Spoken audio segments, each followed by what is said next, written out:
So yun guys, welcome to another video transit area here guys.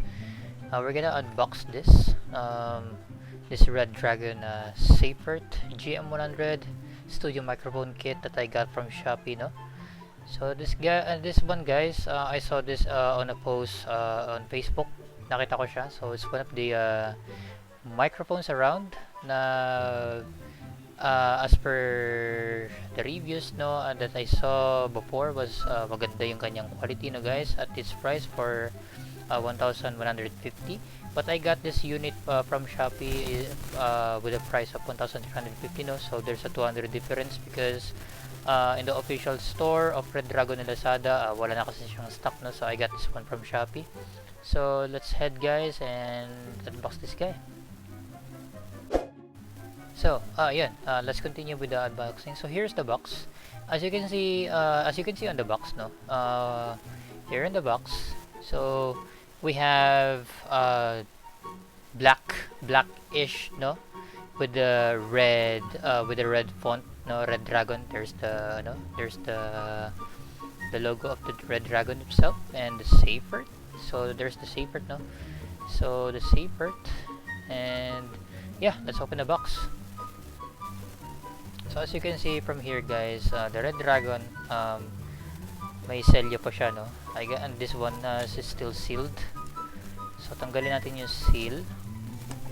And dikit lang natin siya dito sa top para medyo malinis na matingnan. And then yeah, we're gonna go open this one. Yan. So as you can see, may plastic no. There's a plastic. Huhugutin lang natin guys yung plastic. Right there.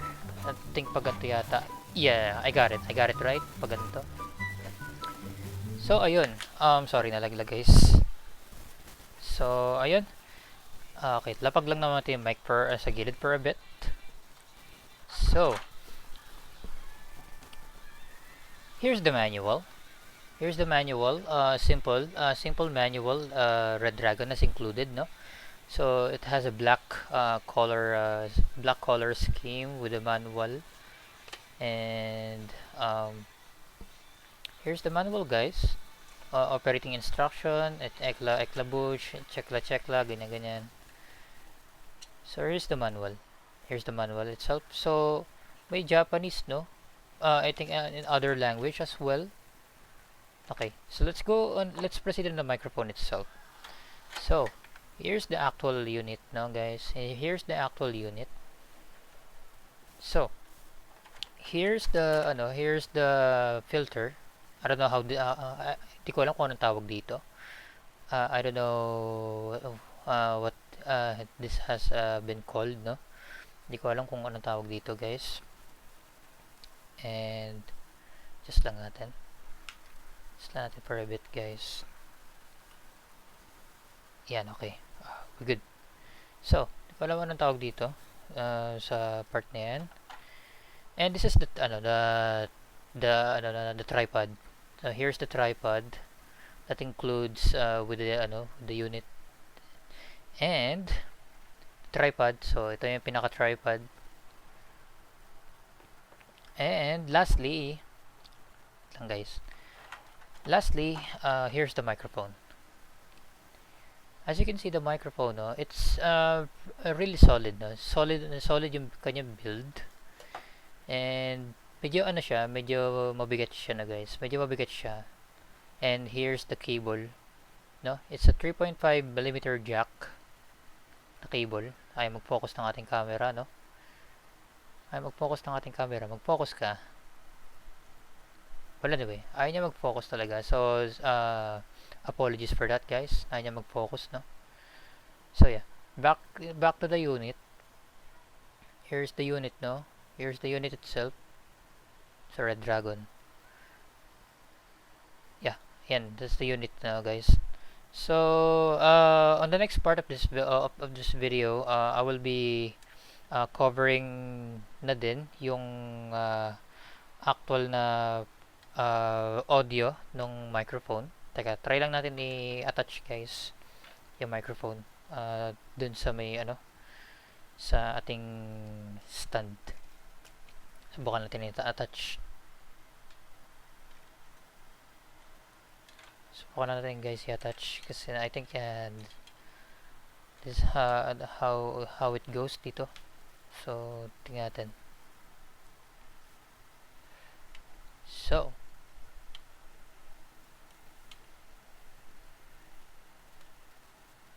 nakagompos na ano to.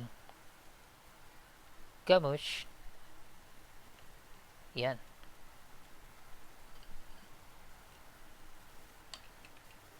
Wait lang guys. Ito na siya, no?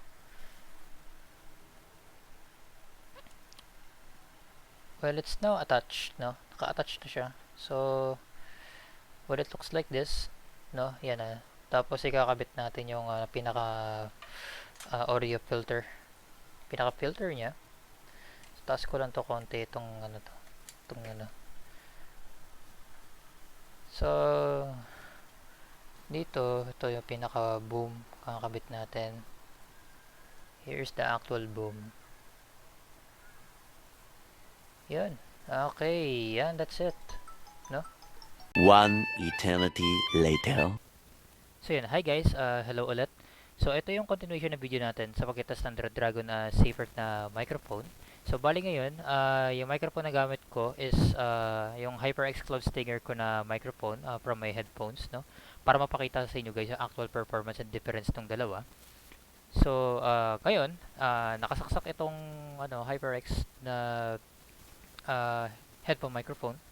So, ipapalit ko na ito guys, itong Redragon Seyfert microphone. As you can see here, ito yung Redragon.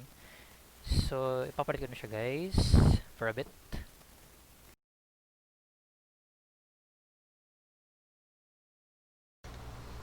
Ayun, so, tapos ito na naman ngayon. So, nakasaksak na yung microphone natin, which is yung Redragon Seyfert microphone. And, manonotice nyo guys agad na may difference yung dalawa. Mas naging clear yung voice ko sa microphone. And also, kung mapapansin nyo din nyo guys, hindi ko ginamit yung tripod stand na kasama dun sa Redragon, which is andun siya sa box, no? Nakatabi na yung box na box ng microphone. Bumili ako ng separate na mic arm and pop filter para mas maging comfortable siya gamitin during my streams and some content recordings, no, na din. So ayun guys, as always, salamat sa panonood sa video. Salamat kung hindi pa kayo nakasubscribe sa channel ko guys, make sure na subscribe kayo guys, and kung nagustuhan yung video, mag-iwan kayo ng like guys, and paki-share na din yung video guys, mga possible na makakatulong tong video. And as always guys, mga ka-airplane transit area, hanggang sa susunod na video guys.